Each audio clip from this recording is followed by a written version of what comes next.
The beauty of the midweek match of the round is back. More eyes, brighter lights, later nights. Welcome to Blacktown Football Park for Quakers Hill Tigers versus Blacktown St Pat's in the Deploy Premier League 2 match of the round. It's an early season first v third grudge match. Two teams who have a lot to prove in 2023. We'll start with the hosts, the Tigers. They roared into an early premiership lead last season, and it seemed at one point unassailable. They were going to go up to the first division. A club who have relied almost entirely on promoting their juniors into the first grade space, the wholesome family side saw it all slip away come crunch time, being beaten by the eventual premiers and runners-up towards the back end of last season. This included a heartbreaking match where they let a 2-goal lead pass them by to Eastern Creek, who won 3-2 come the end of 90 minutes. When it came time for redemption in the final series, a 3-1 win over Oakville was a good recovery from the last game of the season.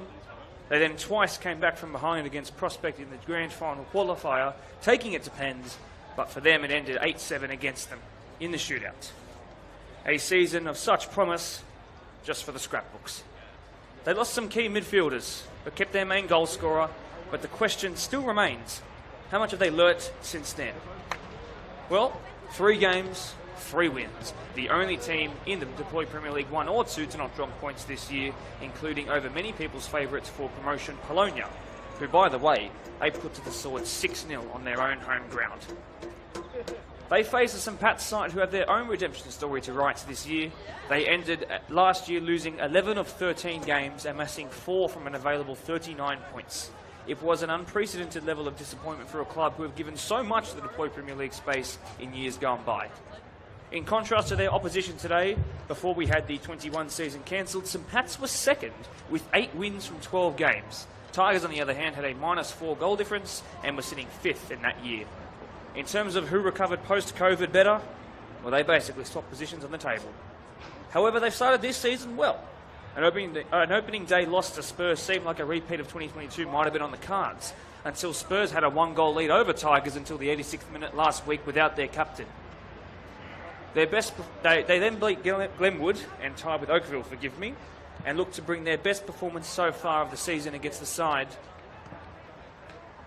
who they did beat in their first of 3 meetings last season. If St Pat's want to continue on their good form and be in contention to go up this year, they've got to beat the team who want to make it 4 from 4. Just 3.5 minutes ago, this was Tigers versus St Pat's on a Wednesday night match of the round. Now it's 2 redemption stories with some similarities, but definitely more differences. And another early 6-pointer that will see either St Pat's rise back to where they believe they belong, or Tigers rise head and shoulders above the rest. Let's meet the 2 starting 11s before they kick off. As I turn my pages over, by the way, my name is Mark DePoli, your match of the round commentator. Delighted to be back here at Blacktown Football Park. Grateful to be in this wonderfully air-conditioned booth. Thanks to Mitch for holding the camera next door and keeping us live. Let's go through the lineups. The hosts considered today the Tigers. In goal is 22-year servant of the club, Ben Marsh, who at 6'4" and 28 years old has still got plenty of years left to go. Maybe he'll even notch up 3 decades. A very regular and familiar back four of Ijaz Miskin, Steve Deeth, Brendan Kemp, the captain, and Blessings Mats Veru, those last 2 being all-star representatives, if you do want to remember, of course, back to 21 January. Very formidable, very strong.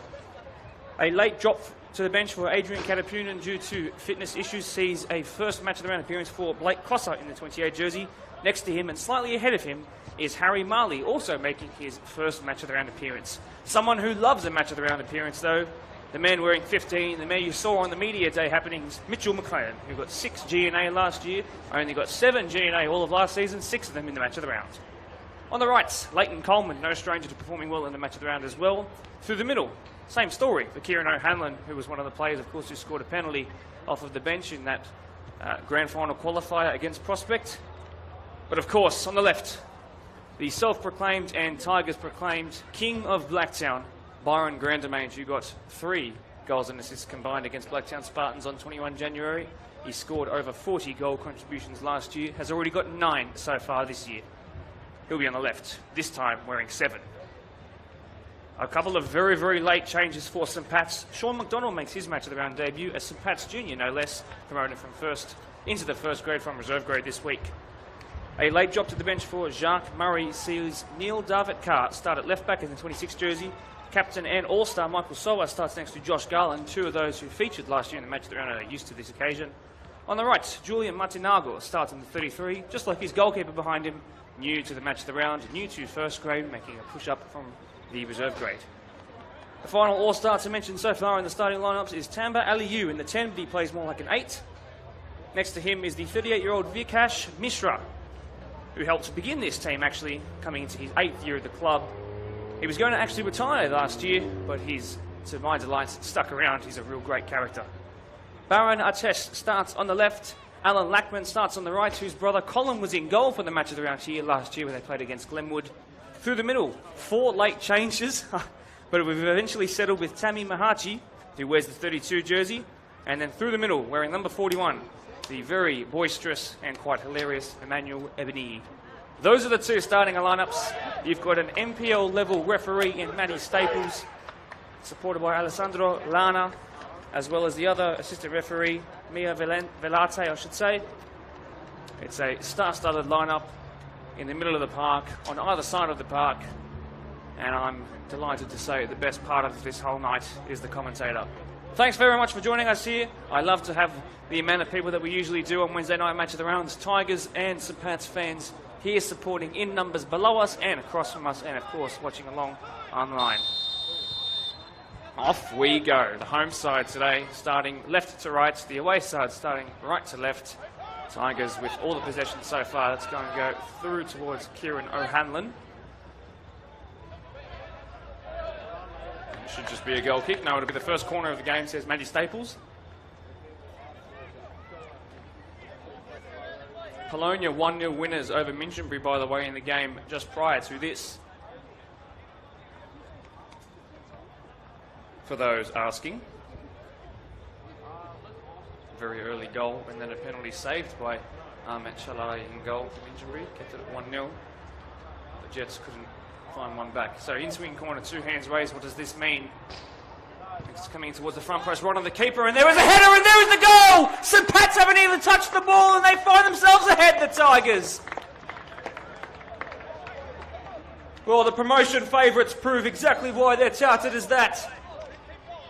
A clearly rehearsed move from the set piece, and considering that set pieces came to their downfall last year, you can tell that they have worked on this, and it's worked a treat so early on.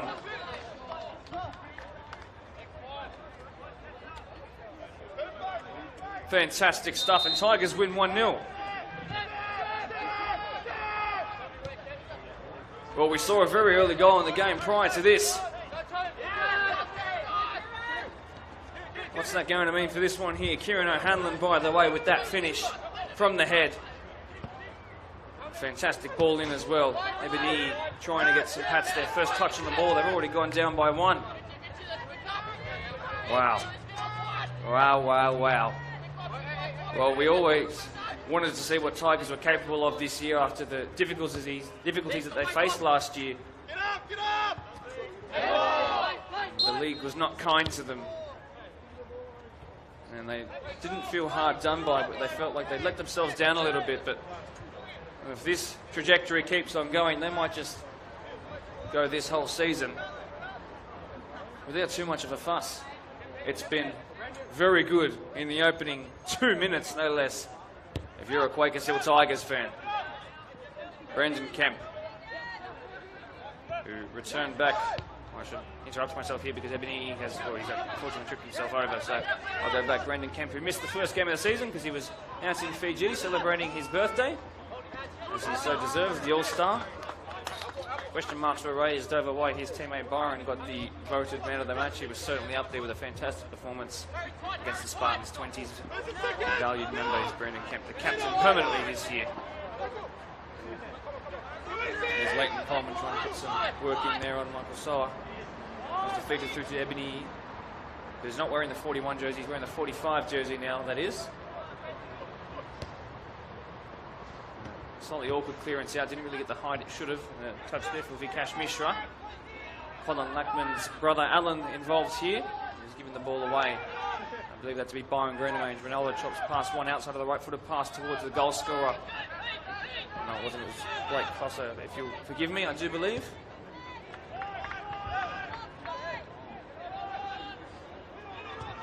This goes all the way back to Ben Marsh in goal.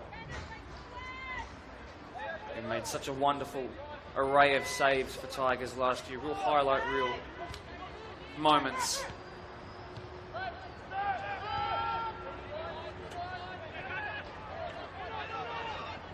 Byron back to goal and back to Steve Deeth. A little bit of interlink play as Byron sent through, testing his pace. I think that's Josh Garland who's strong in there, but he's pulled up really poorly. Tigers not going to put the ball out. Byron Grendemange will continue. He's in the box now, out of it. Strikes and puts it towards goal, and a little spill by the keeper. We might finally stop things, although the injured player in Josh Garland is off the pitch, and it's taken Matty Staples to formally intervene with the whistle for things to stop here. Well, Byron Grendemange scored the winner against Spurs in the 96th minute on Saturday afternoon.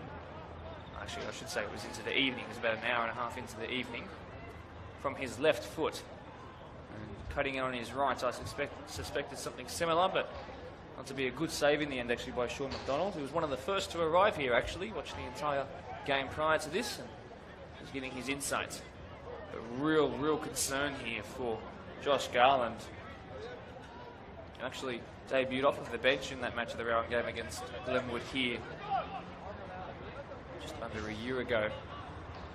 Didn't get much time in that game, and it doesn't look like he'll be getting much time in this game either if his night is over early. Vikash Mishra standing over him just to see if he's okay.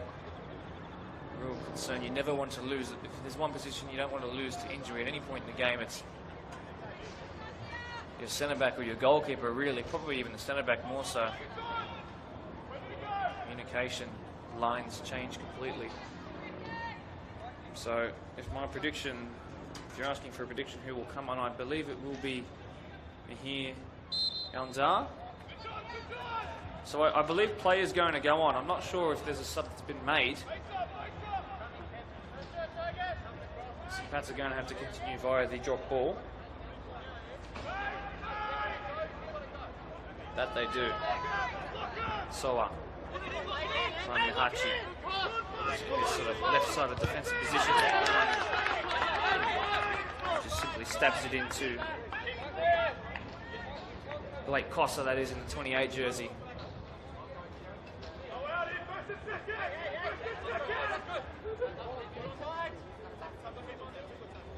So Mahachi, left back there.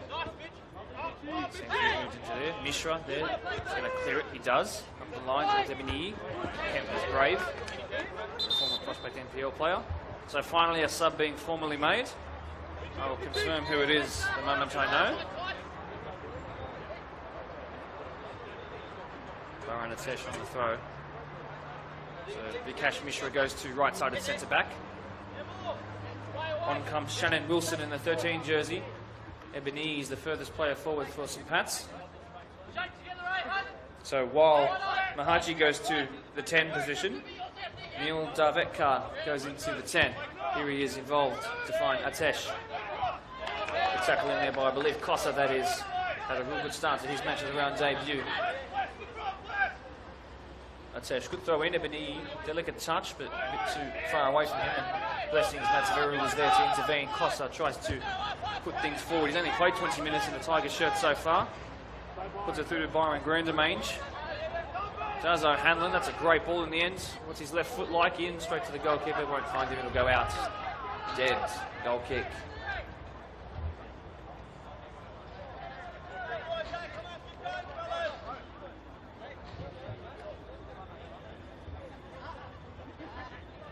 So all the Tigers so far. And the promotion favourites looking like, not very creative, but the promotion favourites so far. This is how they started last season as well. The house on fire. Also won in the reserve grade fixture. Yesterday it was, yesterday evening.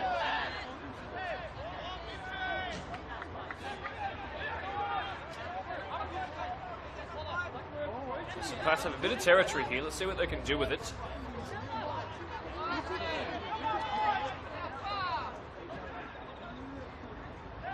Car. Bit of dribbling by the former Royal Lions man. And here by Mishra. Have to do it again here.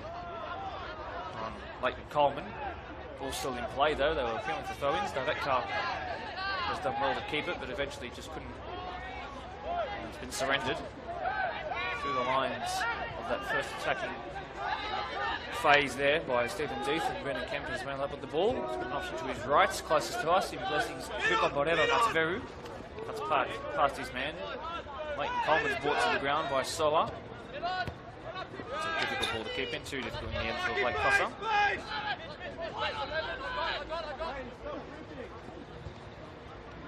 Archie, Lebany. We actually got 2 goals against Tigers last year. He's no stranger to scoring against the Roaring Tigers. There, he's going to try and do it all on his own. It won't happen this time. Good touch there by O'Hanlon, who's no stranger to dropping in deep, although it's given away, and St. Pat still have a bit of space here to put forward. And then this man here, Ebony, can he get past the keeper? No. It's come out here to Alan Lackman, who strikes over the bar, but only just. And the hands on heads gesture suggests that he knew that that was the chance that's gone by. That was really good work in the midfield by the Arsenal fan, Tamba Aliou, another all-star as well.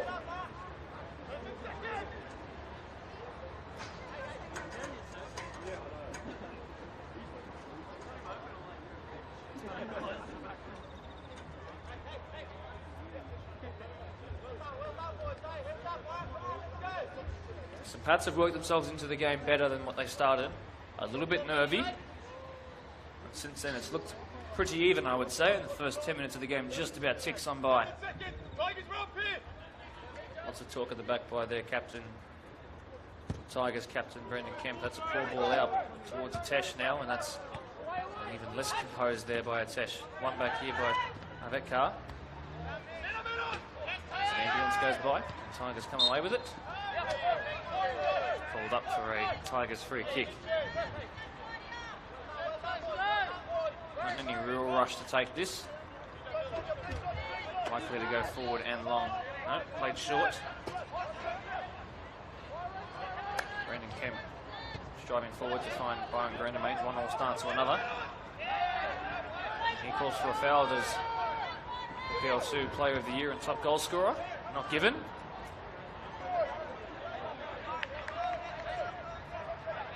Tigers throw though, they still have the ball.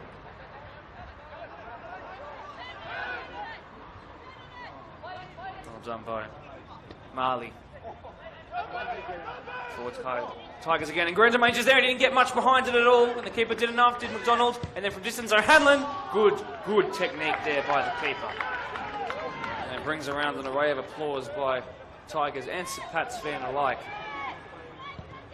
It's cleared by St. Patrick's, who used to train here down at Anac Molina Reserve, which is basically the farthest point of your screen that you can see further down than that. It's a place that they're used to training on, playing on. Grandemains again. Good tackle there by Tinago. Putting pressure there on Deeth. Time and space. Good technique on that pass. The direction slightly off though. Well one there by Shannon Wilson and cleared into the abyss. That's the touch of someone who hasn't got too much time to warm up yet on the ball. Early sub forced. Seeing Joshua Garland come off. Here is Matveru. Finds Coleman well. Well done there by Harry Marley on his match round debut too. He goes down to that challenge fairly. Atesh trying his best to keep his balance, and he's done just that. Across the halfway line, but then given away straight away. Ijaz Miskin. Here comes the former Granville Range NPL player himself. Second year at the club for Ijaz. Formed a great partnership of that left flank all year with Grandemains, did he? Given away by the man in question. Every time I praise a player on these matches around, you'll come to learn that I tend to curse them. Approaching a quarter of an hour played here. Tigers still winning 1-0, but the game has evened up in terms of the performance of both sides. Though I'd say Tigers have had the better of the chances so far. What can they do here? Now that car tried to pump it forward. On back well by Deeth, who's going to continue on his run. Finds Grandamange, who slows it down. Hanlon really loves to drop in deep. That's a big tackle in, but missed by Kemp. Ebony has done real well. There's been a great bright spark to watch. Left-footed clip in towards Darvetkar, headed back towards Ben Marsh by Miskin. And St. Pat's chance goes away just like that. Blackman leaves one in there on Deeth. Grandamange centres the ball. Good touch there. It's better by Shannon Wilson. Lays it off to Mishra. Makusoa. He's pumped off the ball. Haji gives it away to his own displeasure there. Ball didn't find him exactly to feet. Leighton Coleman almost got that touch perfectly right, not that he meant it. That car. Good to watch so far. If he can just get the ball offloaded a bit quicker. Just 17 years old, starting at 10 in the match of the round. Already got 2 goals this year in a mix of reserve and first grade matches.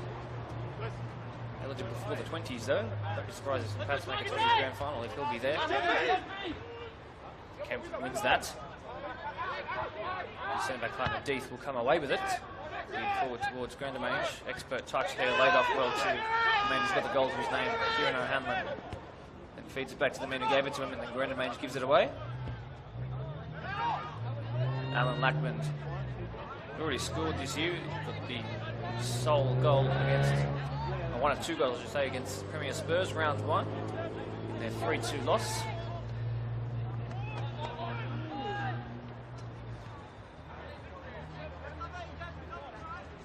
Brave work there at the back by Marley. And again, foot in there. Very long throw in the direction generally of Ebony. Picked up here by Darvetkar.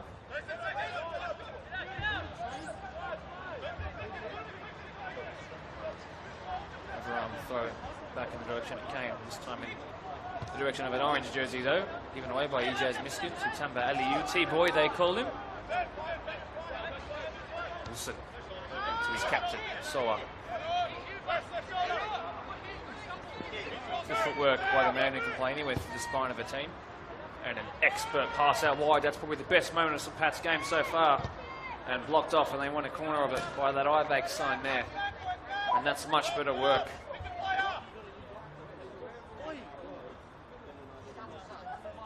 Word coming in that Pons and Parkley are currently 1-1 at half-time.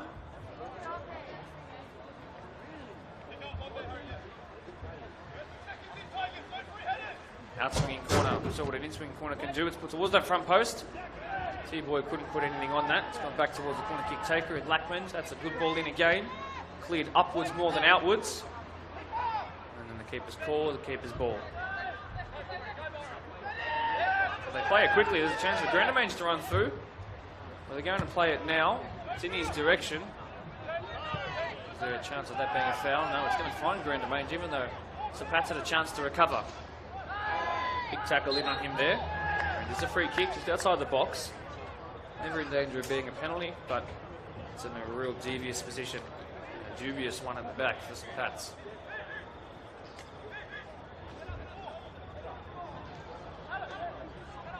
St. Pat's had a problem last year where a lot of their squad didn't come to their match of the round because, unfortunately, because of it being rescheduled to the night it was on. Half the squad had already booked tickets to watch Barcelona versus the A-League All-Stars. We're seeing a much better version of St. Pat's here tonight. Lined up from distance and headed on in into an own goal by the captain. Tigers double their advantage, but it's a real unfortunate one for those wearing blue. It was laid off short and simply. And I think we can credit that as a Harry Marley goal because it was going to be on target. Tigers within 20 minutes have a 2-goal lead. A real unfortunate one for Mike Soa at the back. St. Pat's Junior no less, so this will hurt him more than anybody. They have all the work to do. In last year's match of the round, they did actually come back from a 3-goal deficit to make it 3-2 before really putting a lot of numbers forward and conceding a consolation to the fourth. Shouldn't call it a consolation, but it was a counter-attack with all their numbers up, sort of one conceded late in the game. And you're desperate to try and equal things. So they are capable of making comebacks, especially 2-goal comebacks. But they'll need to do it against a superior side to what they did last time. Match of the round at least. 2-0 to the good. Quakers Tigers. Again, they're just trying to find Ebony over the top, and it's not worked a treat just yet. Tigers, 2 centre-backs in particular, are pretty accustomed to that play already. Lots of work for Mario Gonzalez and his coaching team to do. We'll see St. Pat's again on the 26th of July for a home match around. First time we'll visit their home ground, at least in my time here, which is great. That throw-in didn't go out before it, well, didn't go in before it went out, so thankfully for Ejaz Miskin, it will be taken again. Long throw flicked on by Grandamange. Wasn't the man of the match in that All-Stars match. This is the 20s of Spartans.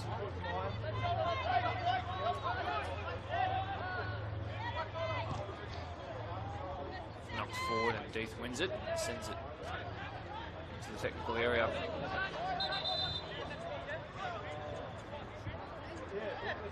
So it's actually going to be a Pat throw-in after all that.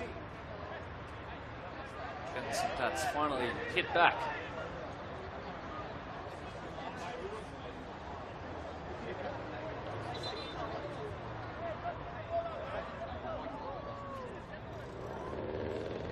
No rush to give them the ball back by the Tigers.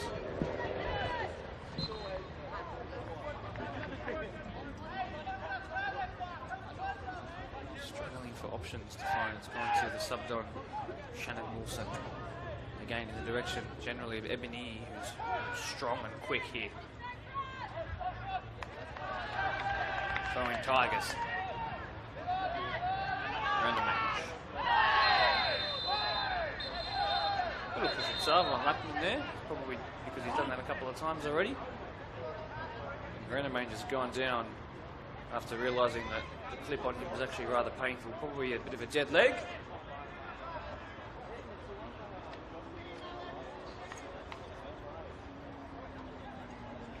We don't have any ad breaks at the UFC, and neither do we have them here in the match of the round of the Floyd Premier League, so you're in luck once again. Grandamange is going to stay down.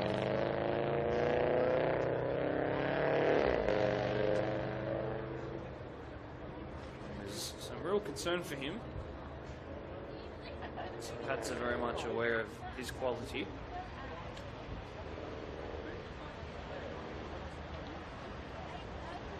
A lot of interest in Byron Grandamange from clubs, not just at Premier League 1 level, but also back into the MPL space. Following a couple of really good performances, caught the eye. Some connected people in the football world. He's actually going to receive a yellow card for the push on Alan Lackland. Decided though to stick loyal to his Tigers, who he's formed a really good relationship with all the players as a whole in the community. He wants to help them achieve promotion this time out. A sense of not homecoming, that's not the right word, but fulfillment still needs to be, well, fulfilled. Back in play we are. Grandamange is back on. 11v11 once again. Kemp, it's going to be centre-back partner Deeth. No real press by the St. Pat's front line just yet. Now it's starting to come on as T-Boy leads it with Ebony. Kemp does well to get past 1 and 2. Just takes them immediately out of the game, and they can push forward a little bit now. Tigers. Ball forward towards Grandamange in a foot race here with another all-star in Soa. And it's the latter who does well, out for a corner though.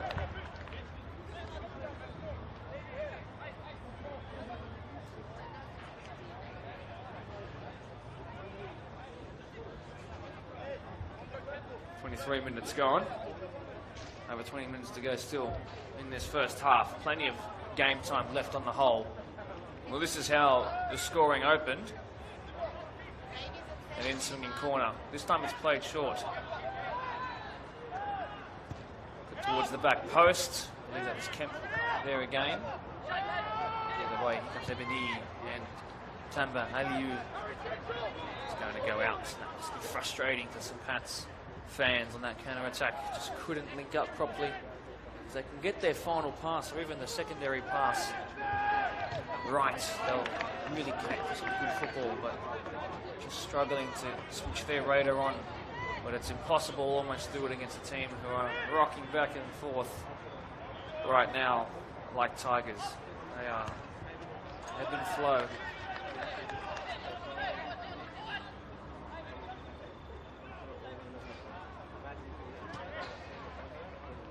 Miskin.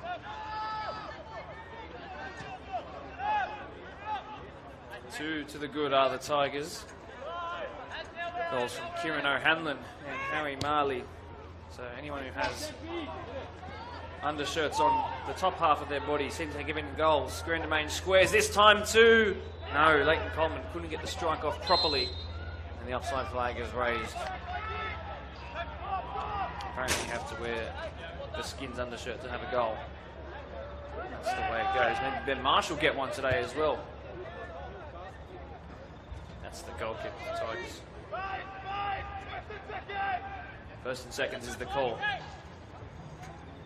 Tigers looking hungry. Mishra. Blackman. Left in on him. Ejaz Miskin. Coleman involved again. He got the most recent shot of the game. Shannon Wilson. Whose ball though will be a Tigers ball. They play quickly. Thought about lining up from distance, did Kieran O'Hanlon. Less into Matsaveru. Wide the direction. Blake Cosser. A late inclusion to the starting 11. Kicked out by Artesh. Now Marley again. He tried on his left foot this time. No, it's put wide. Miskin does well to keep it in.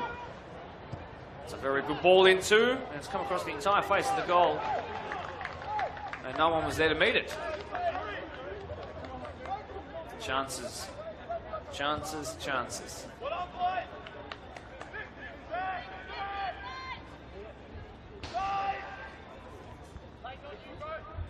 If Tigers were to get a third one, especially before half-time, you'd imagine that the result is pretty assured at that point. Time to touch. Not sure how long it even stayed in play. Following that clearance. So let's have it back though. There's a man I've not said his name a lot in the last 5 minutes or so, Neil Navekar. Put forward by Julian Martinago.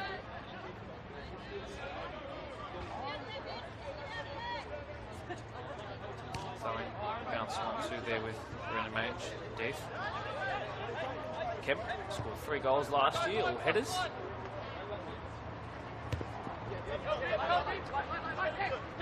Cross up towards Matsveru.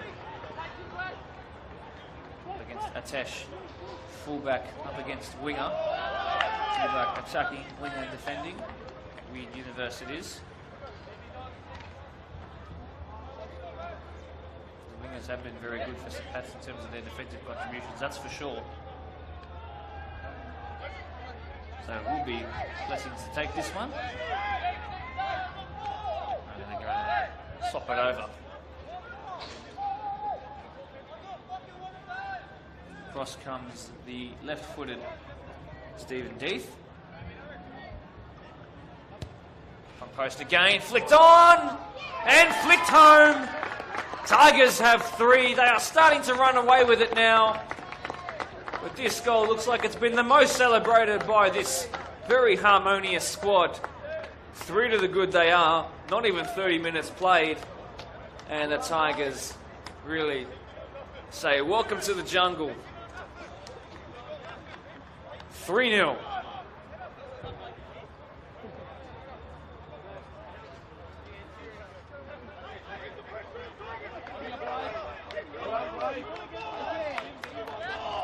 That's two midfielders on debut in the match of the round with goals. Number 24, Harry Marley, with that deflected one off Uncle Soa, which we gave to him, but also Blake Cossa at the back post. First time he's ventured to the left-hand half of the field.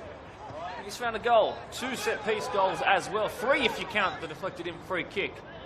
There's some Pats with an area to work on as the season goes on for sure.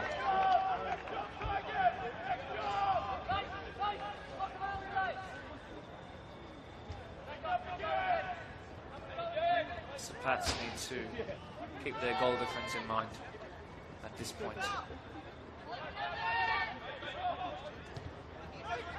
already shaping up to be a bit of an unfortunate day for them. The Tigers are flexing their muscles.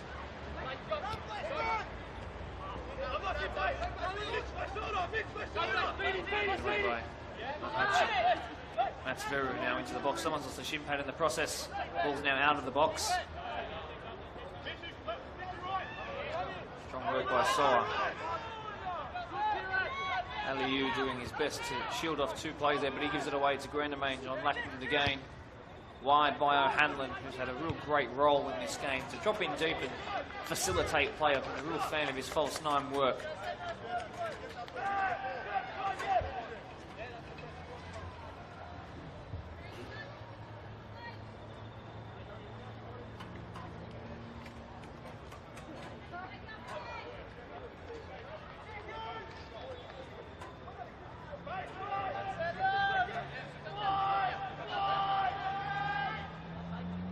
Lots of talk coming out there in the middle of the park, and it all seems to be from the voice boxes of those wearing orange.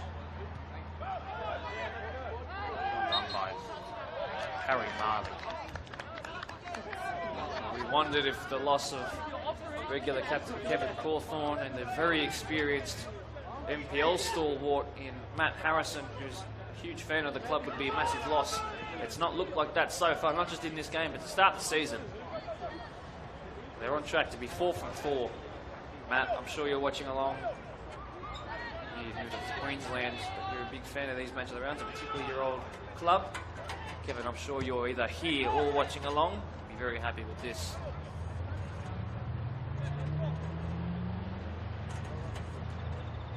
Before anyone says anything, no, I'm not saying they didn't need those players. Of course they would. Great players in their own right, Matt and Kev. Done well to recruit, plug those huge gaps. Turned by O'Hanlon, very good again.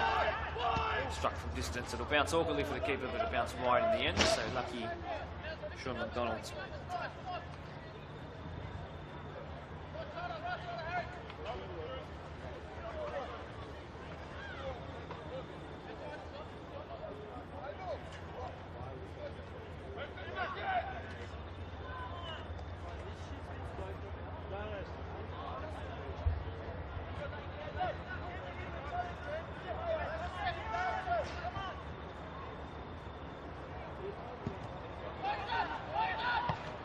By that car, and then Aliu does well too. Certainly got a real physical presence as Wilson puts it forward. But then he couldn't get it under control though. Grandamange strong as he's got 2 on either side of him. He's then hacked into a little bit. Lackland is in a great battle. He's called up for a free kick.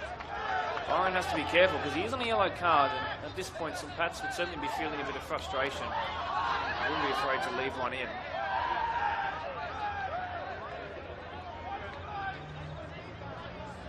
Getting a bit circus-like out there. Both sets of fans egging against the other team. Ben Marsh thought about coming for that one in the air, but it was too quick to find the ground again for him to come out to it. Good flick on there, and some Pats are able to keep possession. What can they do with this bit of territory? I'm sure Soa thought about it there from distance.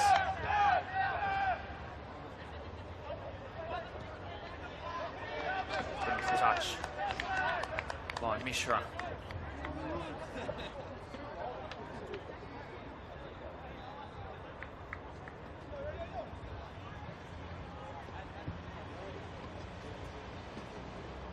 Just over 10 minutes to go in this first half still. 3 to the good are the Tigers. Restart here, big press off by St. Pat's, and they win it back. Ebony to put one back past the keeper. Ebony still 3-1. Is it game on? The question mark has been drawn firmly over this tie, and still with 10 to go, St. Pat's have one back. They capitalise with their amazing press by Ebony, who's been doing it all game. He finally had a bit of support by players around him in blue, and it put enough pressure on the captain, Kemp, no less. And it was given away. And a great bit of composure by Emmanuel to get past Ben Marsh. Again, of all people, Ben Marsh. 3-1. And St. Pat's have a lifeline. Away we go again. And I had actually sat down on my little chair at this point because I was going to sort of lower the tone at which I was speaking and the dynamics too, but I've sat right up here as this fixture heats up. And St. Pat's are going to need their large amount of supporters and their quite boisterous voices out there and personalities to try and G each other up. And I've told you they can come back. Sometimes it does take 3 goals against them for them to want to come back. Well, they're starting to do it here now too. Tigers 3, but St. Pat's have 1 back. And below me, where the Tigers contingent are all sitting, a mix of 20s, committee members, fans, and the reserve grade, of course. There are quite jovial reactions to every moment that's happening in the game. Have calmed down a little bit in the last minute and a half since that ball found the back of the Tigers' net.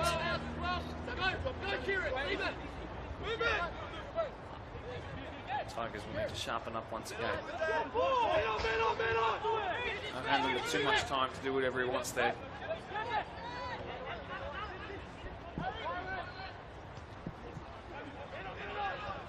We've now got less than 10 minutes to go. I can't imagine there'll be too much time added on. Big sliding challenge is late and will warrant a yellow card. That's the second one given. Bit of a heinous slide in there. Malicious, no. Painful, oh yeah. Is that Ejaz who's struggling?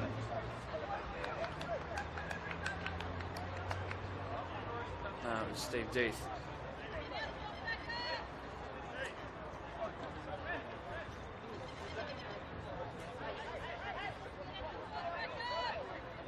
Well, they had a bit of momentum going their way, St. Pat's.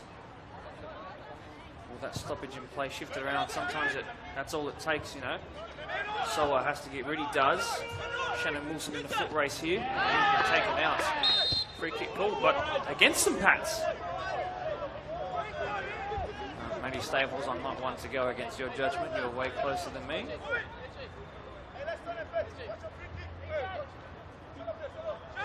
Good use of the body in the end, actually, by Harry Marley. The only person who hasn't scored who you might have expected to would be both the match of the round merchant and their top goal scorer of last year. It's been the midfielders and the false 9 so far. Faked and then put back in for a second time. Could be flicked on here. It's bouncing around and it's cleared.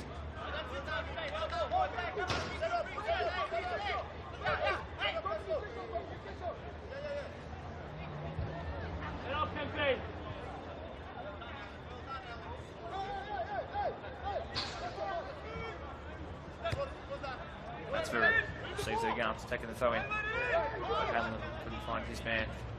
Forward by Tampa Aliu. He's beaten to the ball by Brendan Kemp, who wants to make up certainly for his mistake there. So perhaps that lifeline a couple of minutes ago. Tahaka does well again. I'm a real big fan of how he dribbles the ball. Coleman does well. Sowa does better. And then better again. Wilson progresses it forward, but only to Death, who's recovered well from that slide challenge in that warranted a yellow card a couple of minutes ago as well. That was never going to find Lackman. It was more of a clearance than anything, and Ben Marshall slow things down. He knows that there's not long left in this half to go. They do not want to concede another one. Slow, and finally pick up the ball, just to play it out wide again.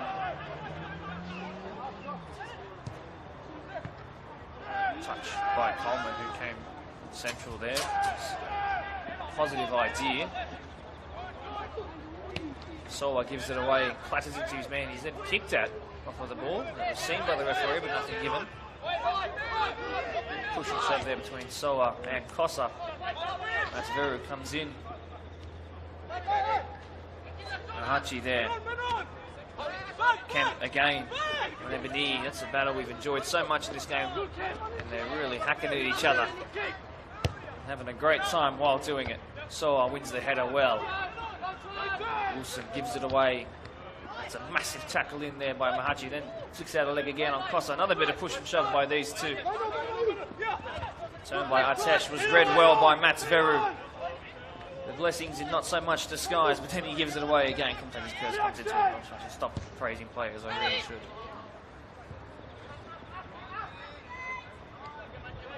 Things calm down. But I can suspect that this game is close to a moment that really lights a fire and it becomes real loud and aggressive. It's shaping up to be one of them.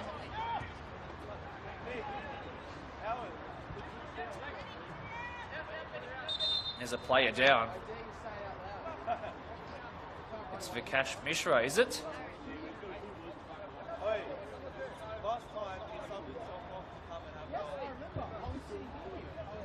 He's back to his feet, thankfully. He's a real dressing room leader.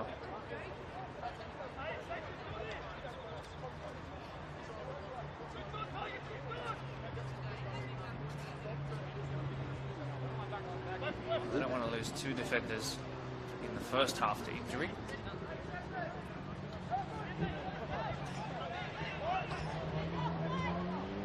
Back in play we are. 5 minutes to go in the first half. Probably about 2 or 3 to add on. If they'd have played that quickly, they would have found some serious space. Soa intercepts, Wilson flicks it on, but intentionally gives it away. Brandon Mange with his buddy Ejaz Miskin running up that flank. Cuts back inside past Martinago. Well, he's already got one goal. Marley might line one up again. Put wide with too much oomph behind that. Throw in. Well, it's imperative that St Pat's don't go behind by a 3-goal deficit once again. They've clawed it back to 2. They must stay in front of that 3-goal deficit, I should say. They want to go into half-time, obviously, closer, but they do not want to concede another one. The Tigers piling on all the pressure here. Perhaps just a reset at half-time will help them continue on their upwards trajectory.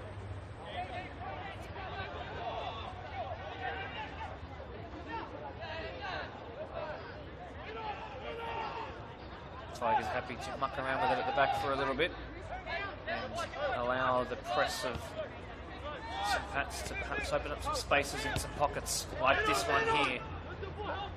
Real good work and dribbling there by Harry Marley. Becoming a big fan of his game already. Martinago involved again. Now Lackman in the foot race here with Miskin, although the offside flag was raised.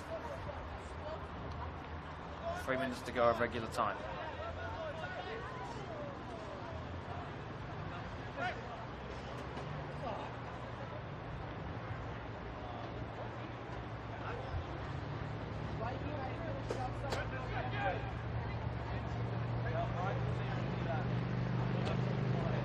Played along the ground and back in the direction that it came from.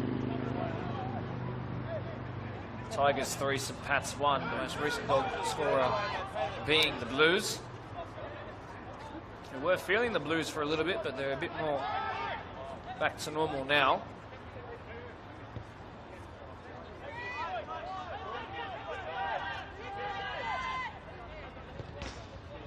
Over the top towards O'Hanlon. Barreled into there. Wins a throw though.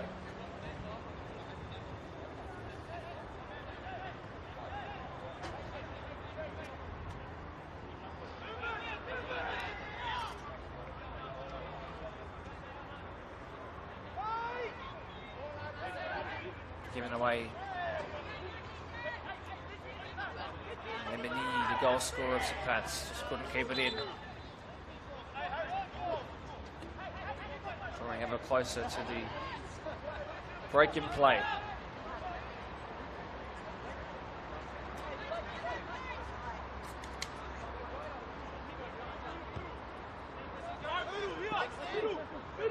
Matsveru. Kossa's pass wasn't good enough. Space in behind if they can play quickly. Atesh's touch was good. Kemp did even better though. This time his touch was good, as was the second, even better was the third. Back by Mitch McLennan, whose name we haven't said very much in this first half. It's been more the two midfielders behind him doing a lot of the work.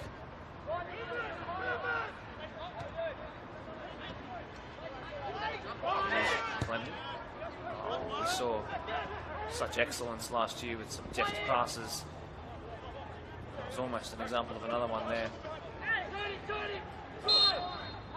Given. Feel like Soa is getting very close to receiving a yellow card and needs to be careful.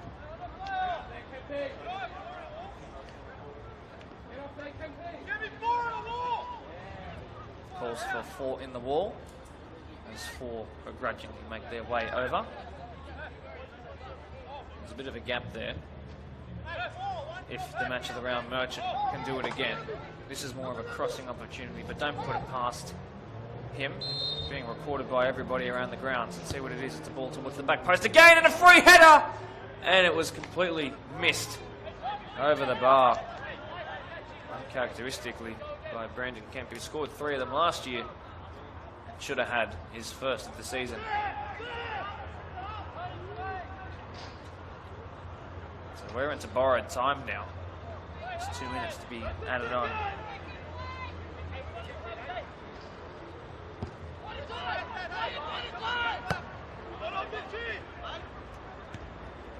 Soa, Atesh. Through the legs there of Matsveru, very cheekily done. Haven't got a lot of time now. It's a very dangerous pass. Byron Grandemains, still Byron Grandemains, should be a simple finish. He's absolutely pulled it wide. Oh my. Oh my.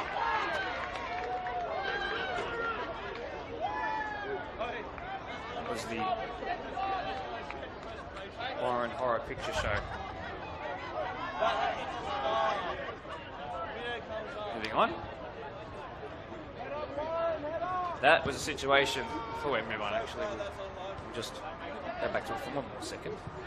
That was a moment where Byron had far too much time, and for any kids watching along, he did the right thing in just placing it. He should have placed it into the bottom corner. He'll learn.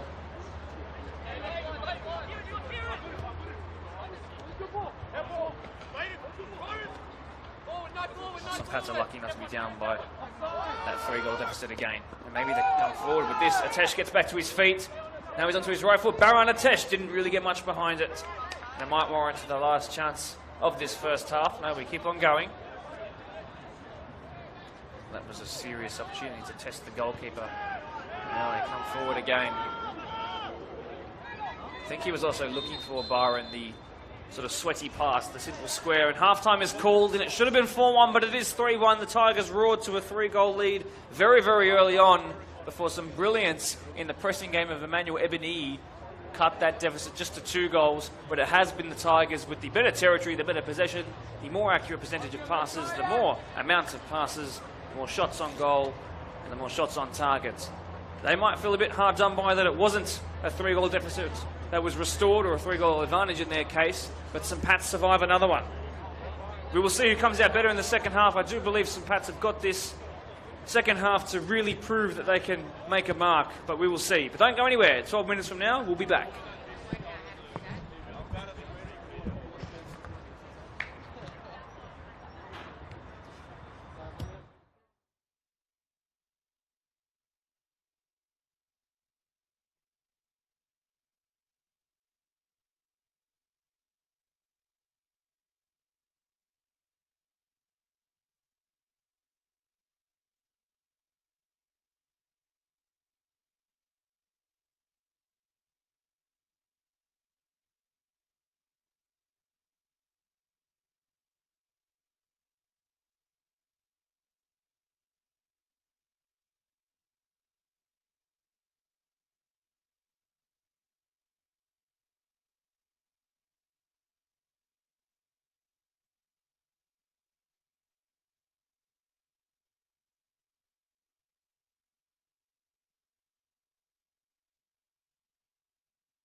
second half action, not too far away from kicking off once again here Wednesday night at Blacktown Football Park.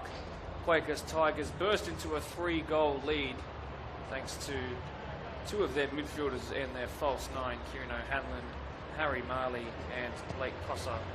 Those last two on their match of the round debuts, no less. And the first one picking up his second match of the round goal in as many games. However, St Pat's then pulled one back. A mistake at the back by their so reliable captain, Brendan Kemp, allowed Emmanuel Ebony to find another goal, a third in as many games against the Tigers. And first in the match of the round, that is as well, against this side. Which is his second match of the round goal contribution as well. And then right at the end of that half, quite literally the last chance of the first stanza, was an opportunity for the referee-voted player of the year for the entire deploy PL2, who found himself with far too much time, and unfortunately for Byron Grandemain, it wasn't 4-1, it remains at 3-1. But like I said, and without harping on it too much more, Tigers had the better of the territory, the possession, the shots on target, the shots in total, the percentage of passes that were accurate, the total number of passes, and every other statistic you'd like to see take a look at. The dominance certainly was felt in large parts. If there was a momentum bar, it would have been all orange bar a couple of moments, particularly the one where they found themselves conceding a goal. But still the most recent goal scorers are St Pat's. So they've got a bit of a spark. No changes that I can notice off of the back of half-time break just yet, but I'll keep you informed. Second half about to restart. Let's see what's going to happen here.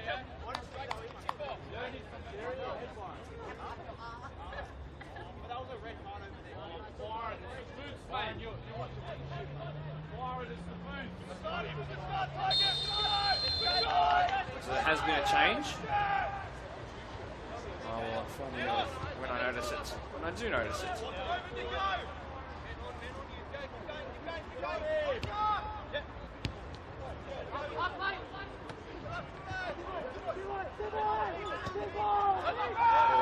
Again towards Ebony. Easy from Ben Marsh.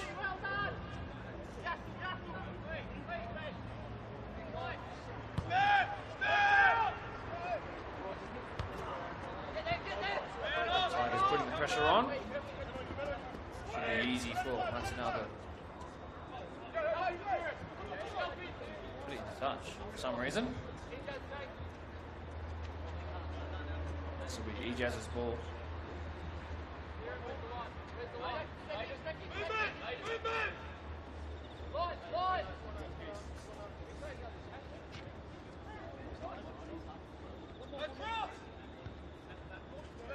Grandemain involved here. Pivots, twists and turns. He would show a strength there. Ejaz does well, but it actually gives it away in the same breath. It's put out wide, but then he recovers quite well there. Back to his keeper. And then back to him again. Keep this in, they can go forward. And there was a touch on the keeper there, off of the ball. And I didn't see it, but there was no reason at all for Ben Marsh to have come off second best for any reason there.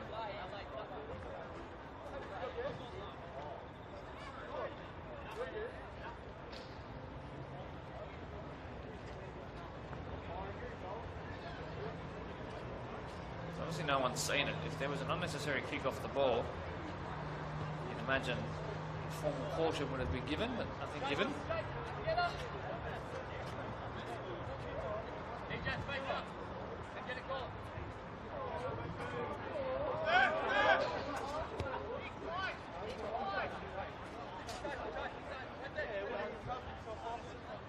Back in play we are.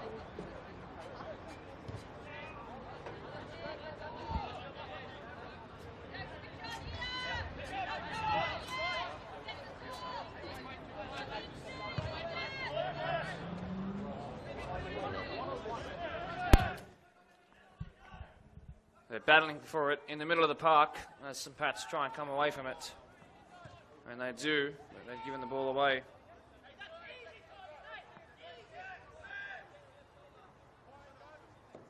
So back in possession are Quakers Hill Tigers, who still have that 2-goal advantage And that ball's put into touch, nowhere near in the direction it needed to go. Well done by O'Hanlon, his defensive duties. EJ's missing a good touch with the outside of his left boot. Free kick called up here for a touch on Steve Death off the ball. St. Pat's not afraid to leave it in off of the back of challenges that they're a little late to.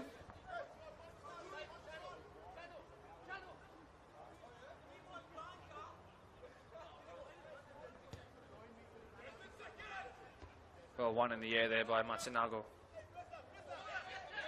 Ijaz thought about going back, and it's been won back by Ebony. Aliu will get this back. No, it'll go into touch first.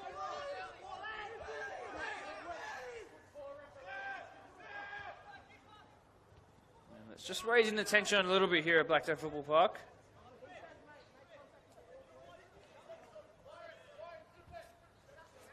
Tigers still want to slow everything down at every opportunity that they can.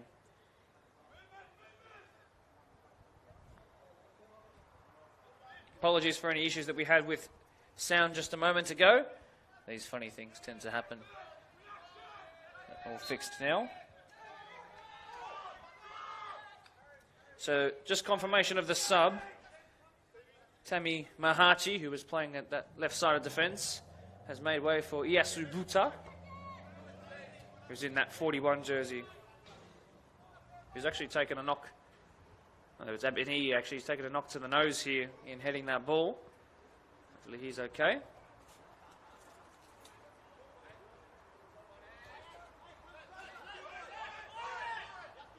The ball's back in play now.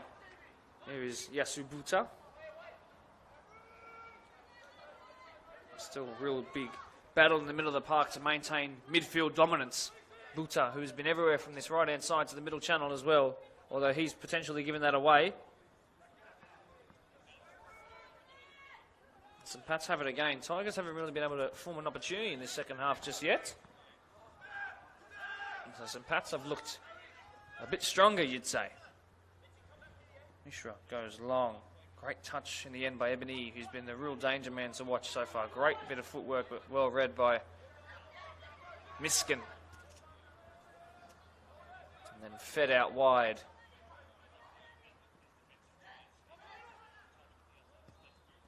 Put into the middle of the field, and Grandemain's got the first touch, but not the second. Given away by Marley as well. And then a strong tackle back in.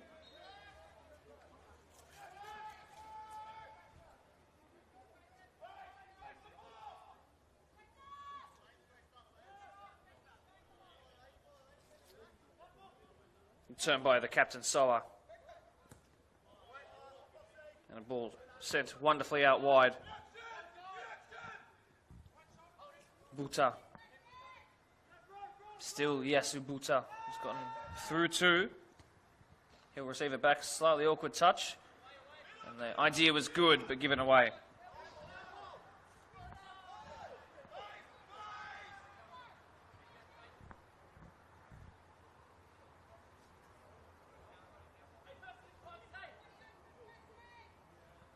As well, the match of the round debut for Blake Cossa, who's got some great minutes in the legs in this one, has gone off. Nick Mayhas has come on.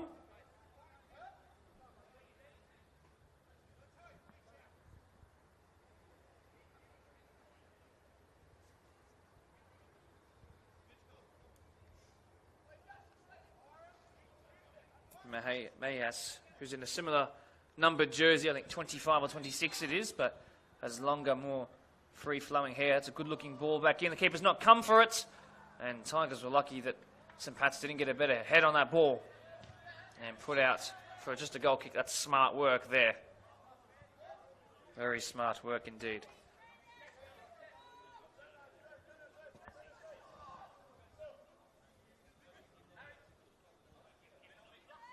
Death tries to make some progressive movements up the pitch. It's given away to Tamba Aliu.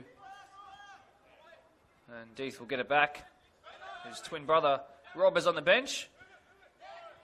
And there's some space for the first goal scorer of the day to find a pass like that. Here is Mayhas. hit Lackman, I do believe, and then still flicked into the box. Who is it going to fall to? In the end, it's going to be Tamba Eliu. 2 players have gone down identically for St. Pat's. And O'Hanlon's caused the issues. And they're calling for a yellow card to be given there on O'Hanlon. And again, for an off-the-ball incident, where the referee's attention might have just been off of the play.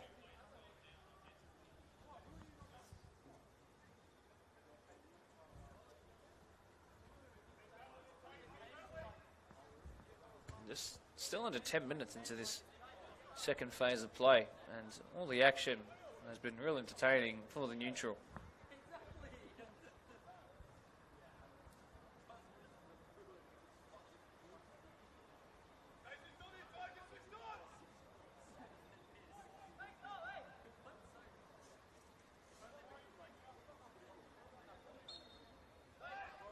So we'll be back in play, no cautions given out. This is a referee used to refereeing at the highest level that this state has to offer. He's seen all the tricks, has Matty Staples.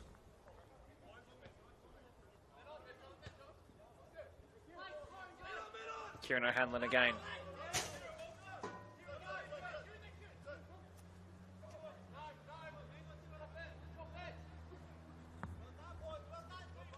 Grandamange leaves it. A little irritated at this moment in the game. Before half-time ended, he was asking his teammates around, should that have been a red card for the tackle on me earlier. Mayhas gives it away. Baranatesh has some great pace on him. Look at the marauding run forward, and the quality in the pass just wasn't there, but maybe his hasty recovery could find it back. No, it's cleared into touch. It's dead. It's going to be a throw-in.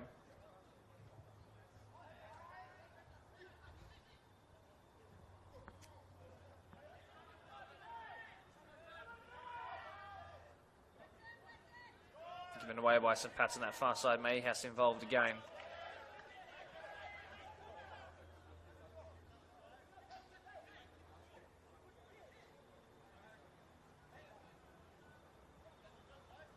Flicked on. Any direction will do.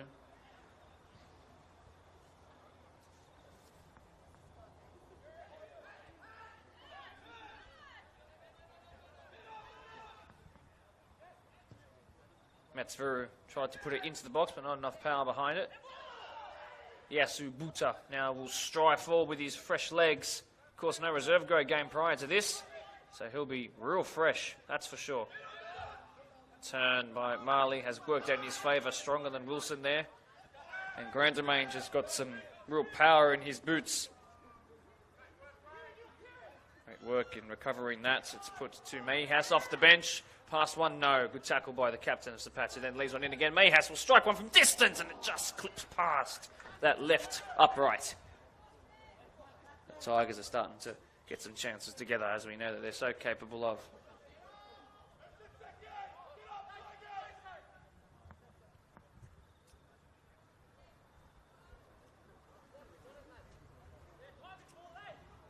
So the game's still in the balance. St. Pat's have to be the next ones to find a goal. Flicked up in the air and back more infield by Mitchell McLennan. O'Hanlon, who's probably been my player of the match so far. Mayas. Matsveru. M to M to M there for the Quakers Hill Migers. Kemp wins that in the air. That's a sentence I've said many times in my years here.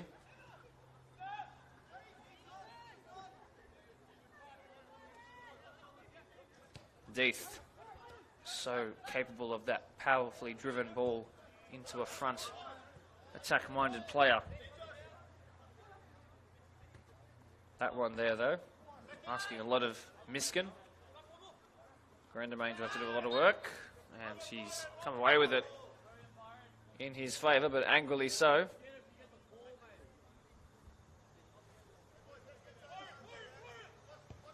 It's found Byron again, who won the free kick, but then gave it away. Free kick given away by the man who only just won one a couple of seconds ago.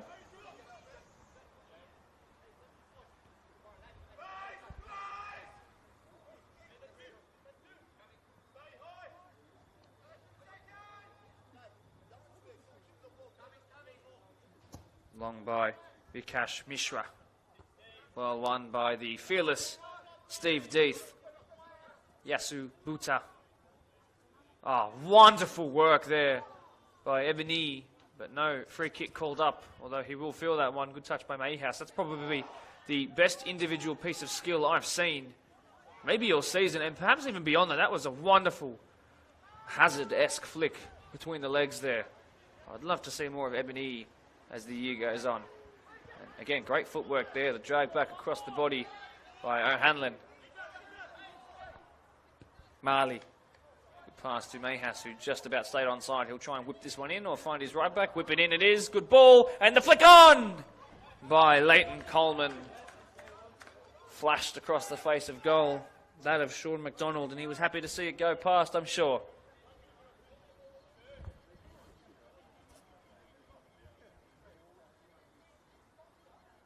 Into now the points of the game where we're 2/3 through. No goals scored in this second half just yet. Right on the halfway line, that'll land. Well done by Mitch McLennan.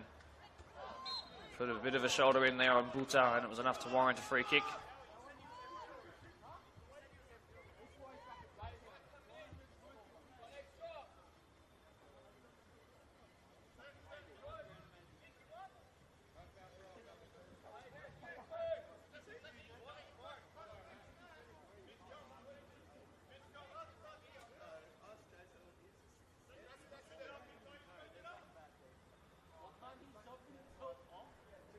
Vikash Mishra standing over this one. This is a real opportunity for some Pats if the delivery is good. It's not. Although the clearance wasn't great either. Baron Atesh. Bit of a comedy of errors from both teams there in trying to get the ball back under control. Atesh putting some pressure on. And he's won it back inside the box. It's squared. Ebony! Great save. Ben Marshall, the follow-up. Calls maybe for a handball. No, waved away straight away. Martinago is involved again. That's well done by Julian. The flick on there by Neil David Carr. And eventually surrendered possession, and the momentum has whisked away in the blink of an eye. But a real chance to put it within one. And the Tigers have got to be careful. Byron with the outside of his right foot tries to find Leighton Coleman in a foot race with St. Pat's' Michael Sowa, who slips and does well. Calls for a handball, waved away again. Oh, and that pass not on the same wavelength there. Shannon Wilson.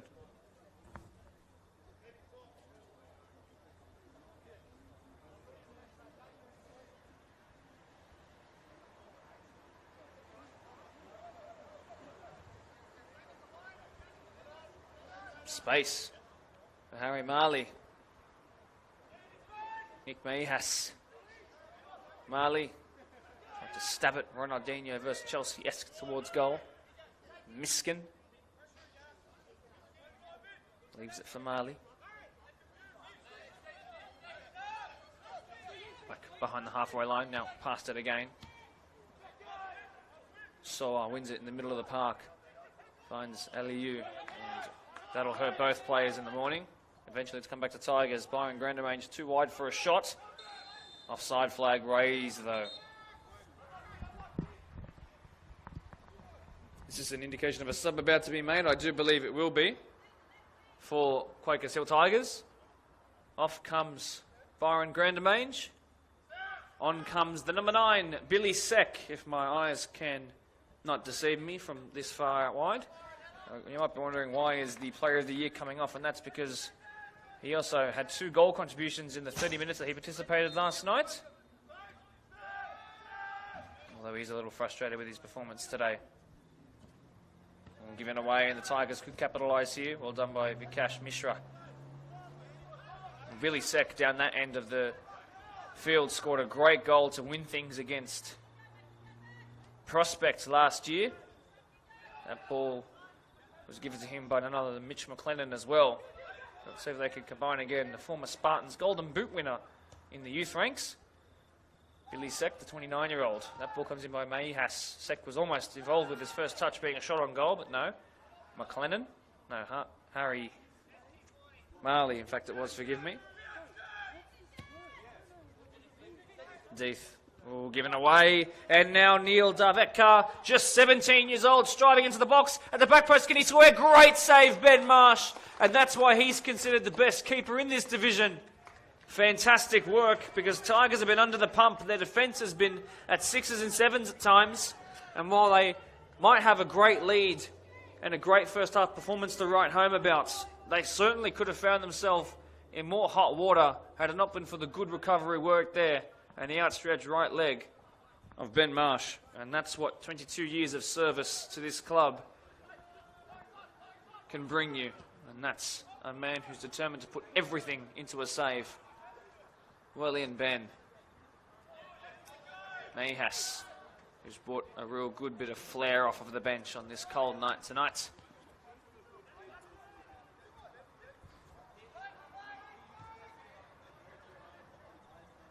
No, there's still time for anything to happen. There's a plentiful opportunities for either side, as we've already seen, to either extend their advantage or cut it.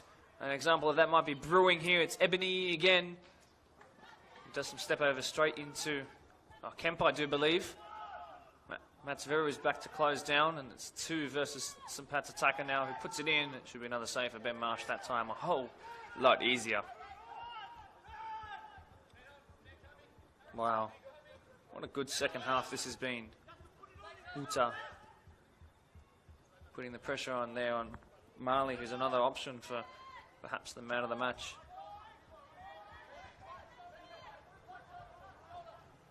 Kempi. Wide to Matsveru, who started 10 years ago this year with Tigers in an all-age team for working up and building up his skills from an 18-year-old now to a mature 28-year-old. Part of his identity, I'm sure, is with this club. Coming into his best years physically and ability-wise. And there's a 3v3 here brewing. And that pass just didn't have the touch on it, and Deeth was too quick to it. And that was a real chance. That pass had to be better.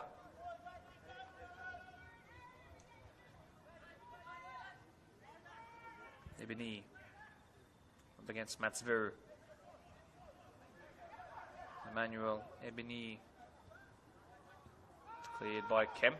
More up than out. Little push off the ball by Billy Seck.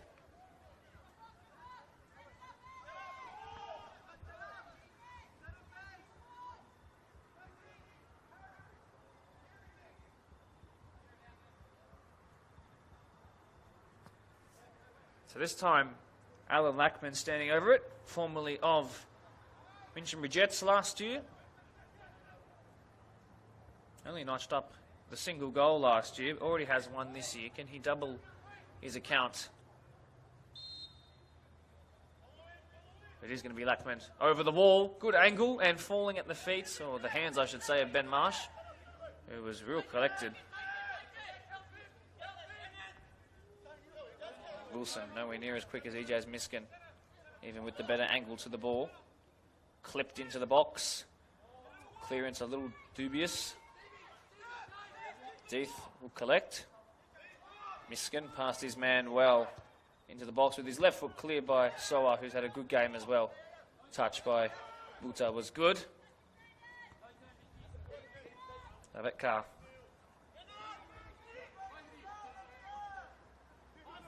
Another example of the dribbling technique that is so good and beyond the level of most around him, even at a young age. Vikash Mishra needs to be careful there because he won't win any foot races. Still 25 minutes to go here. Closer to about 20, I will say. But plenty of time for more goals and for more storylines to be written.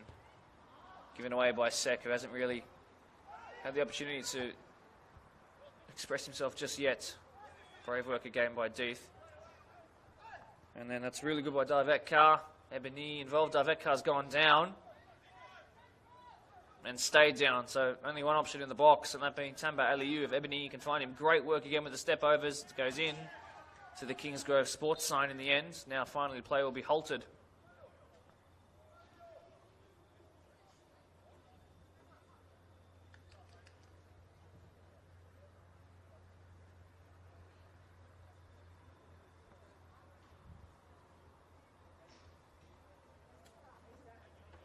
Some Pats players going over to grab some water and some tactical advice from their coach, Mario Gonzalez.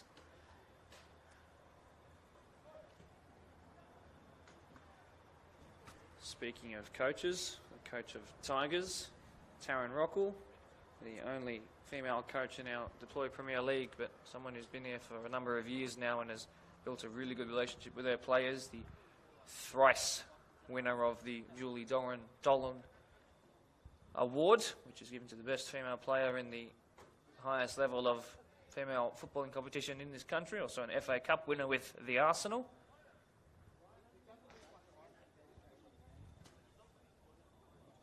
Someone who certainly knows what they're talking about.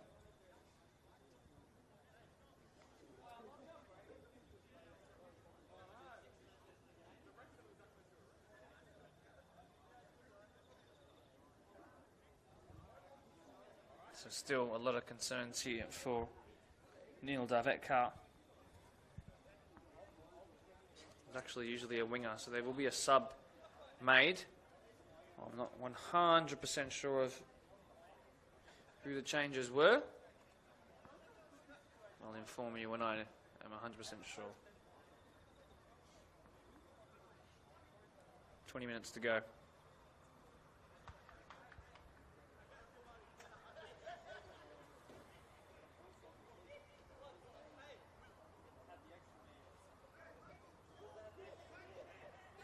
Davetkar's back to his feet.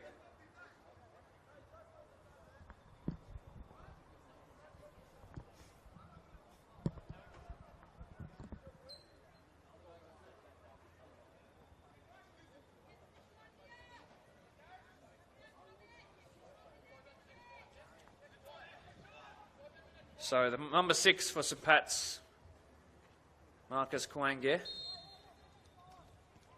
is on in a defensive position. Davetkar is actually still on the pitch, by the way.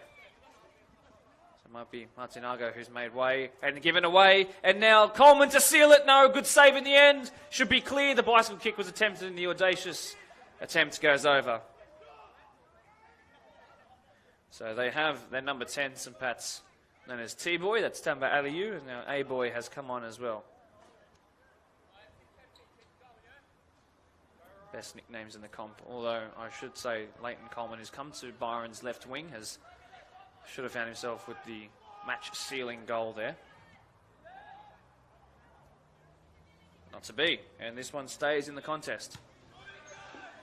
Giving away again. Coleman shoulders it on towards Sek. Well done by Mishra to clear that.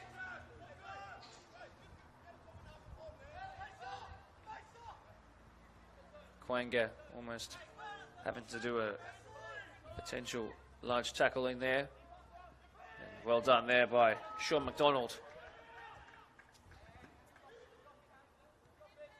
So word around the ground is that Ponds have just won a last gasp effort at goal from a man you may recognise the name of, Blake Skur, back in Ponds colours for 2023. Surprise, surprise. That's the PL1 referee vote to Player of the Year and the Golden Boot winner as well. Back in colours for Ponds on his return to the club, the match-winning goal against Park Lee. Huge, huge that is. Let's get back to this one though. Oh, wonderful technique to find Baran Atesh. Good defensive work in the end, though. And Baran can't believe that it didn't find his right boot. Davetkar does well. Lackman will strike a goal. Will strike a goal! Will find the back of the net! And with 15 to go, it's game on.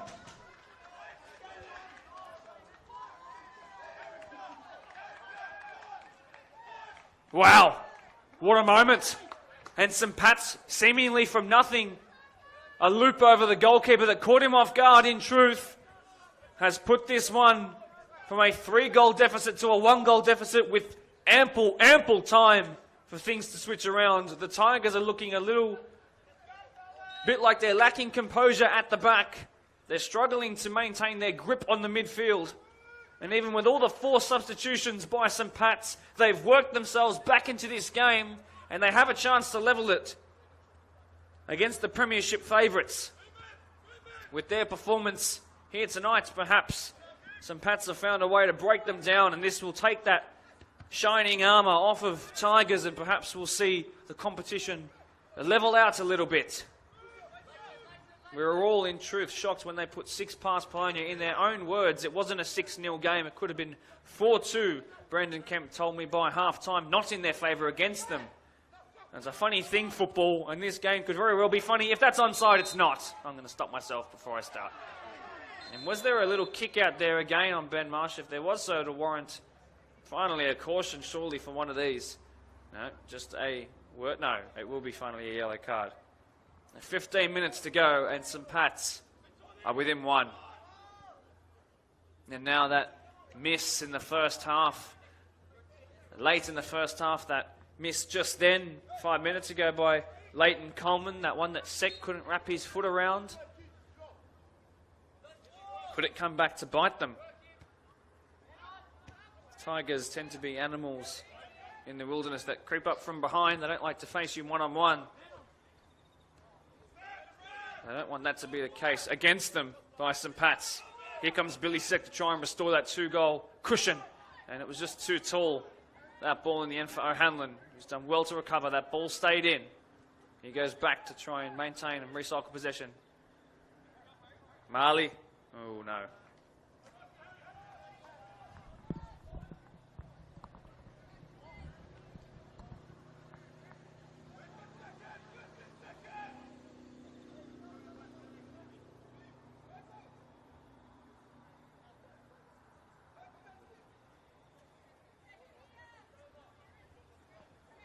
You'll also be able to watch the Blacktown Football Hour podcast this week to watch the post-game reaction of both of these teams, and it's looking like it could be a real interesting one.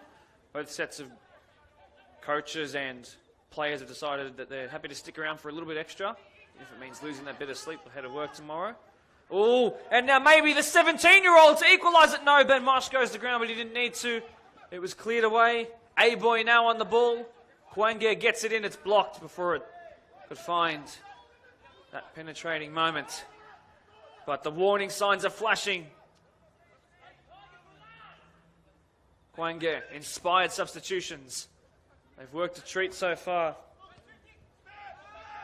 Oh, and now Sek in a foot race here with Soa. Soa is strong though, and back to his keeper. And then it's cleared by Sean McDonald. Deeth wins it, but look at the space here to drive into, although the offside flag was raised by Arnebani.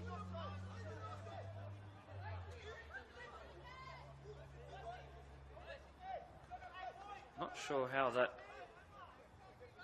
Anyway. Something to review. Mayhas wide to Leighton Coleman. Poor ball in. And they're wasting their chances at the moment, Tigers.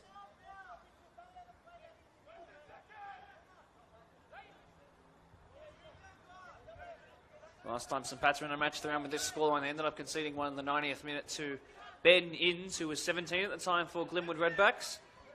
So they put a lot of numbers forward. Let's see if this time will be different. It's a redemption chapter building here for St Pat's. A chance to find Ebony, no. Soa was involved there. Tamba Eliu and Mayhas. Kwange. To Soa. 1-1 start to the other to find Aliu. Good work there by... No, it wasn't in the end. By another sub in Yasubuta.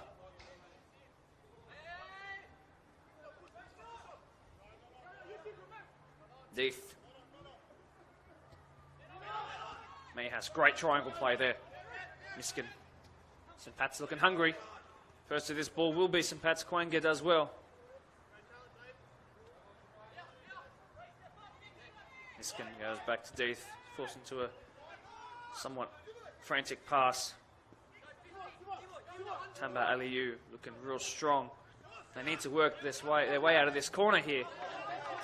St Pat's ball, and they raise their motivation levels just a little bit more. Just over 10 minutes still to go though. Plenty of time for something else to happen. Long throw towards Baranatesh. Can it be kept in? It is not.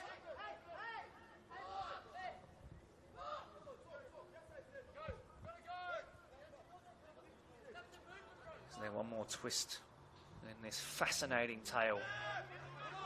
Could even be time for 2 more twists, you know. Couldn't find the feet of Tampa Aliu, and it's pumped forward again, and the fullbacks are quite high for St. Pat's, and the centre backs have to be doubly as careful.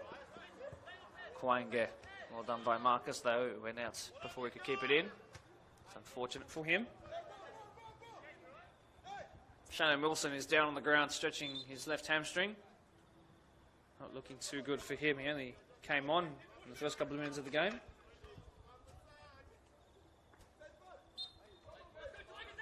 He's back up though. Well won by Quange. Mayhas puts it forward in the direction of Billy Seck. Well done by Dishant. He's put wide to O'Hanlon.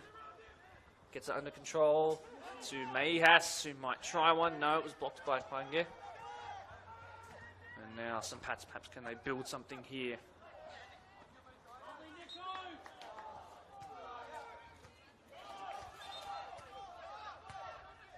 So also Mahir in the 12 jersey, Mahir Gandar has come on.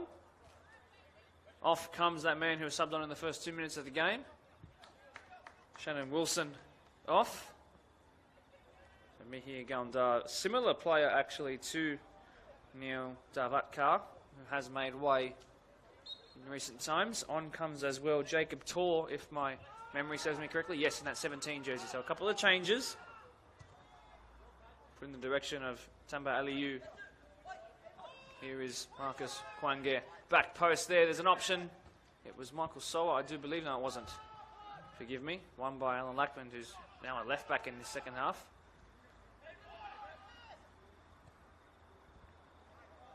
Space for Tigers perhaps to hold a bit of possession and keep some territory. For the first time in a long time in this second half. Marley might strike from resistance, didn't really get too much behind it. Simple save in the end with some good technique by McDonald. You'll have to forgive me for here, Gawanzar, for not recognising that you'd come on. It must have happened when they came off. Cleared by Mishra. Mayhas tried the spectacular and it was blocked before it got any trajectory behind it.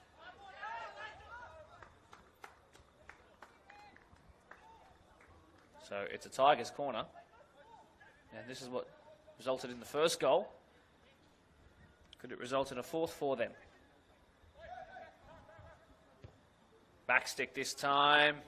Headed towards goal. Great save, McDonald. Safe hands. Ooh, danger. Deeth should get there first, though. He sent it into next week.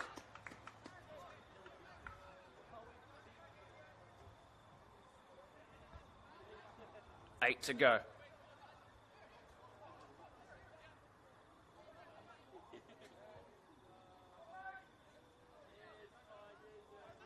Tor.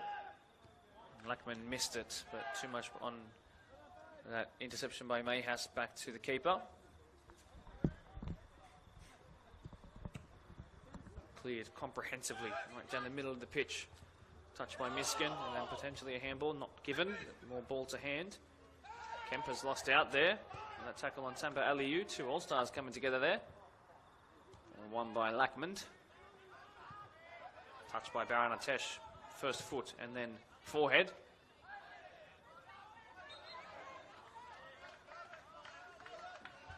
Well done by Mats Veru there. Use of the body by the vastly experienced man.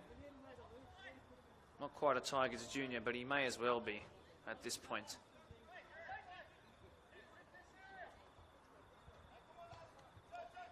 Seven to go. Tigers still 3 goals. St. Pat's 2. Miskin coming forward here, a bit of an inverted run. That's a good ball in, and it's cleared well. Tor here will get his first real moment to put a foot on the ball, and offside flag is raised, and it sort of slows down momentum.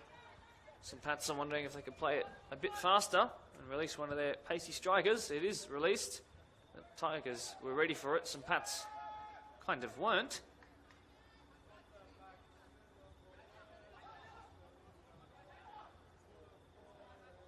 Lackman, a long throw. Ebony has done so well all game to keep it. Wouldn't lose the ball in a phone booth. Foul there, and this is a dangerous area to concede a free kick. We've seen it result in a goal for Tigers in the first half. A yellow card's been given there on O'Hanlon. And the Tigers are under the pump a little bit, let's be honest.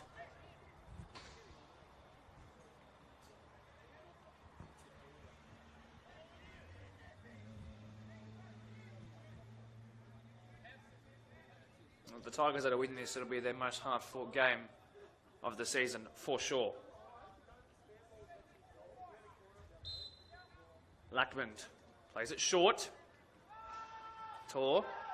Back in now by Lackmond towards the back stick, and it missed everyone. Good work by Ben Marsh.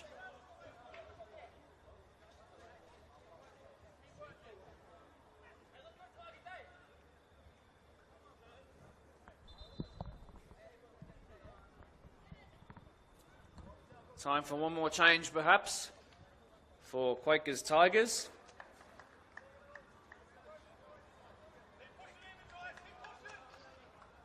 Off comes Mitchell McLennan.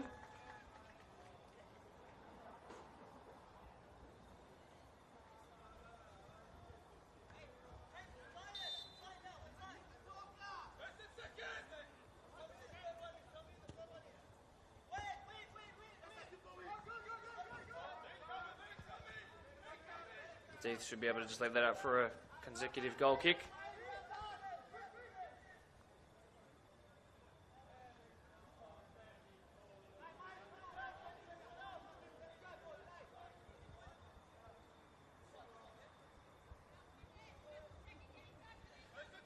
Adrian Katapunan has come on,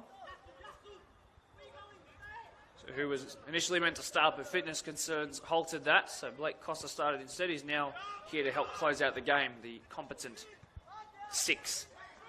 Oh, and a shove in there on the diaphragm area of Lackmond resulted in a free kick. St. Pat's, can they hoof it into the box? That's a right kind of idea, cleared by Kemps. Sek, great touch. Someone who's used to playing on this ground for sure, but the pass wasn't ideal. Tigers are looking a little worse for weather. They're a little bit tired and fatigued. They've been running hard all game. And they definitely had a hard-fought win as well on the weekend. Should be Deeths. Missed there by Sek, although Leighton Coleman, good slide in by the keeper. A little premature, but it worked.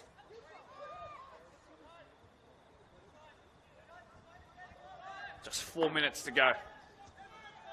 How much time will be added on as well? Buta has to be careful. And one back by Leighton Coleman. Oh, and that ball would have found O'Hanlon surely to seal it. It's then pumped over the top again to Emmanuel Ebony, who restarted this comeback of sorts for St. Pat's, but he's given it away. Certainly a fatigued pass there. One back though. Tamba Aliu strikes, saved. Tensions still flaring. Motivation still high for St. Pat's to try and find a leveller. Well won. There is Gondar. Cleared by Lackmond. Well won by Kemp. He's on the ground now though. Bardanatesh. Ebony flicks it on, but it was in the end a great defensive header to the opposition goalkeeper, who's happy to slow it down until eventually he picks it up. 3 minutes to go. 3-2 Tigers. But what a second half it's been for St. Pat's. Sent forward, run, says Deeth. Mishra will be forced to go back to his keeper. And it's clear, but out for a throw-in on this near side, and Tigers will absolutely love that effort there. Great pass by Deeth that was to put them in that position. Yellow card for Michael Soa for dissent.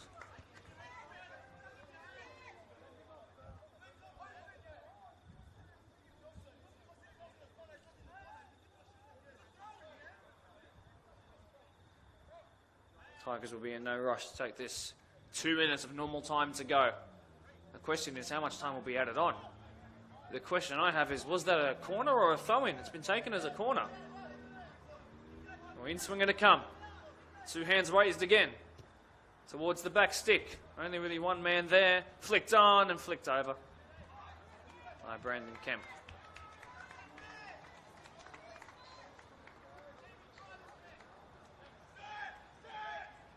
Some Pats need to be quick.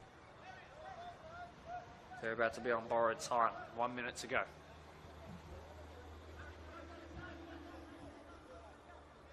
Everybody out there on their last legs. Only a couple of days really to recover. Not easy.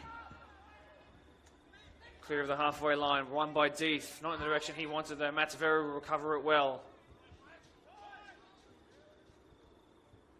And Tigers are still in the lead as a heinous foul comes in. Free kick for Tigers.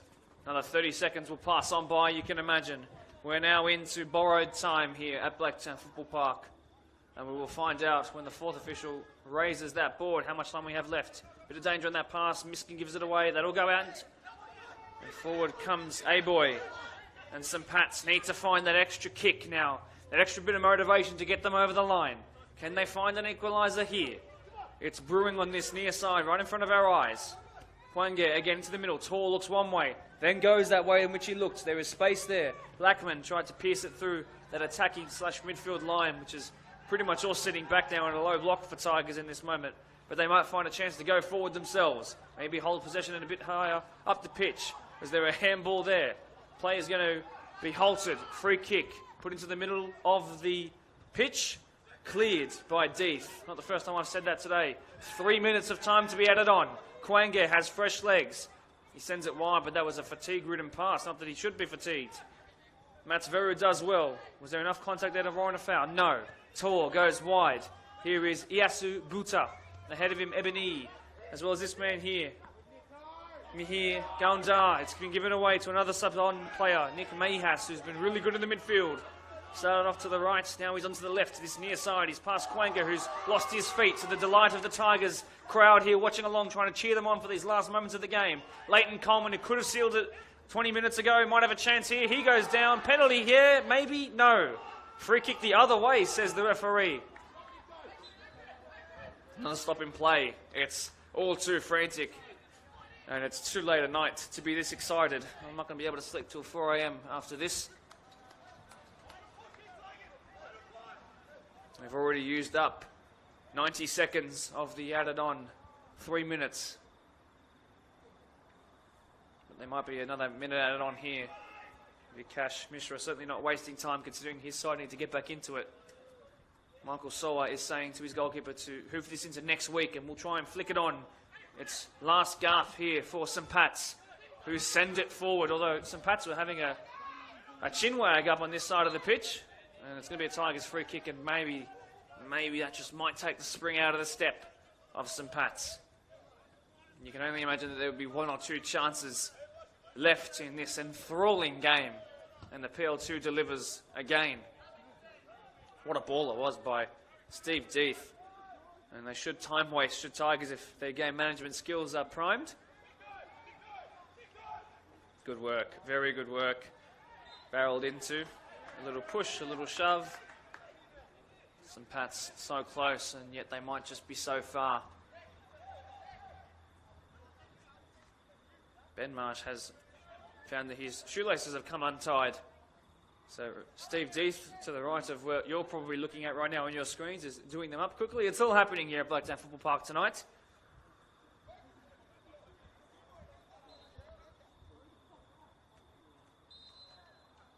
Offside given. That's a silly moment there by the now very experienced Quakers Tigers team. They're no longer really youths. They're smarter than that. Maybe this the last chance. It's sent wide with St. Pat's got space ahead of them. This is really it. It's do or die now for Blacktown St. Pat's. Quanga couldn't get past Miskin, although they can recycle it. Looks at the watch constantly by the ref. It's put in. Ebony, he'll be quick to it, I'm sure. Kemp is just as quick, though.